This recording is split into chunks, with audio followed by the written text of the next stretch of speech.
மேலே ஒரு வல்லமை போடப்படுதுன்னா ஜாக்கிரதையாக இருக்கும்.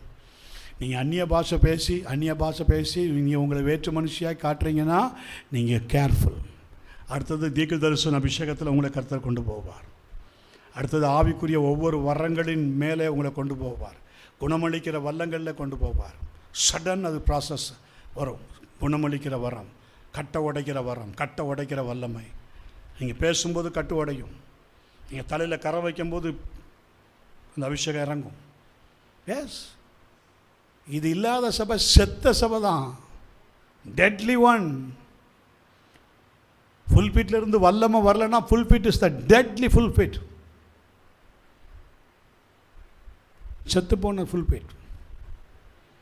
உயிர்ப்பிக்கிற வல்லமை புறப்படணும். உயிர்ப்பிக்கிற வல்லமை ஜனங்களை நிரப்பணும். எலியாவுக்குள்ள என்ன இருந்தது? உயிர்ப்பிக்கிற வல்லமை. அதே வல்லமை எங்கே போய் புட்டான்? எலிசா அவன் மேலே போடப்பட்டு புட்டான். ஒரு புட்டான் வந்தோன்னு பாருங்க, ஒரு புட் ஆஃப் ஆட்டோமேட்டிக் அது வந்துடும். 1 ராஜாக்கள் 19:20 பாருங்க,